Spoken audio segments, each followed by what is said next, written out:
ವೀಕ್ಷಕರೇ, ಹಾಗಿದ್ರೆ ರಾಜ್ಯದ ಪ್ರಮುಖ ಸುದ್ದಿ ಪತ್ರಿಕೆ ಕನ್ನಡಪ್ರಭದಲ್ಲಿ ಯಾವುದು ಮೊದಲ ಸುದ್ದಿ ಇದೆ ಅಂತ ನೋಡೋದಾದ್ರೆ 4 ದಶಕದಲ್ಲೇ ಮೊದಲಿಗೆ ಇರಾನ್ ವಿರುದ್ಧ ಅಮೆರಿಕ ನೇರವಾಗಿ ಯುದ್ಧಕ್ಕೆ ಎಂಟ್ರಿ ಕೊಡ್ತಾ ಇರೋದು. ಇದು 4 ದಶಕದಲ್ಲೇ ಮೊದಲಿಗೆ ಇರಾನ್ ಅಣು ನೆಲೆಗೆ ಅಮೆರಿಕ ಬಾಂಬ್ ಬ್ಲಾಸ್ಟ್ ಆಗಿದೆ. ಆಪರೇಷನ್ ಮಿಡ್ ನೈಟ್ ಹ್ಯಾಮರ್ ಮುಖಾಂತರವಾಗಿ 13,600 kg ಬಂಕರ್ ಬಸ್ಟರ್ ಹಾಕಿ 3 ಅಣು ಘಟಕಗಳನ್ನು ನಾಶ ಮಾಡಲಾಗಿದೆ. ತೀಕ್ಷ್ಣ ಪ್ರತೀಕಾರ ತೀರಿಸಿಕೊಳ್ಳುವಂತ ಎಚ್ಚರಿಕೆಯನ್ನ ಇದೇ ಸಂದರ್ಭದಲ್ಲಿ ಇರಾನ್ ಕೂಡ ಮಾಡಿದೆ.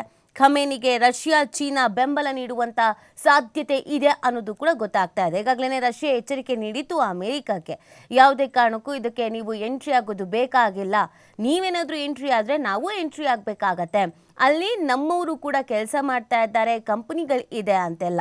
ಬಟ್ ಆದ್ರೂ ಅಮೆರಿಕ ಇದ್ಯಾವುದಕ್ಕೂ ತಲೆ ಕೆಡಿಸ್ಕೊಂಡಿರಲಿಲ್ಲ. ಈಗ ಖಮೇನಿಗೆ ರಷ್ಯಾ ಮತ್ತು ಚೀನಾ ಬೆಂಬಲ ನೀಡಬಹುದಾದ ಸಾಧ್ಯತೆ ಇದೆ. ಯುದ್ಧ ತೀವ್ರತೆಯ ಭೀತಿ ಕೂಡ ಆವರಿಸ್ಕೊಳ್ತಾ ಇದೆ. ನೋಡಿ, ಇರಾನ್ ಮುಂದೇನು ಮಾಡಬಹುದು ಅನ್ನೋದು ಸದ್ಯಕ್ಕಿರುವಂಥ ಒಂದು ಪ್ರಶ್ನೆ ಆಗಿದೆ. ಮಧ್ಯಪ್ರಾಚ್ಯದಲ್ಲಿ 1000 ಅಮೆರಿಕ ಸೇನಾ ನೆಲೆಗೆ ದಾಳಿಯನ್ನು ನಡೆಸಬಹುದು. ತನ್ನ ಅಣ್ವಸ್ತ್ರ ಯೋಜನೆ ನಿಲ್ಲಿಸದೆ ಮತ್ತಷ್ಟು ಅಣ್ವಸ್ತ್ರ ಅಭಿವೃದ್ಧಿಪಡಿಸಬಹುದು. ಕೆಂಪು ಸಮುದ್ರದಲ್ಲಿನ ಅಮೆರಿಕ ಹಡಗಿನ ಮೇಲೆ ದಾಳಿಯನ್ನೂ ಮಾಡಬಹುದು.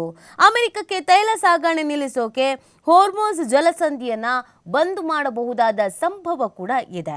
ಈಗ ಅಮೆರಿಕದ ಮೇಲೆ ಸೇಡನ್ನು ತೀರಿಸಿಕೊಳ್ಳೋದಕ್ಕೆ ಇರಾನ್ ಕೂಡ ಕಾತುರದಿಂದ ಕಾಯ್ತಾ ಇದೆ. ಇರಾನ್ ಅಮೆರಿಕವನ್ನ ಯಾವ್ಯಾವ ರೀತಿಯಲ್ಲಿ ಕಟ್ಟಿ ಹಾಕಬಹುದು ಅನ್ನುವಂಥ ನಿಟ್ಟಿನಲ್ಲಿ ಪ್ಲಾನ್ಗಳನ್ನು ಮಾಡ್ಕೊಳ್ತಾ ಇದೆ. ಅಮೆರಿಕಕ್ಕೂ ಕೂಡ ಬುದ್ಧಿ ಕಲಿಸ್ಬೇಕು ಅಂತ.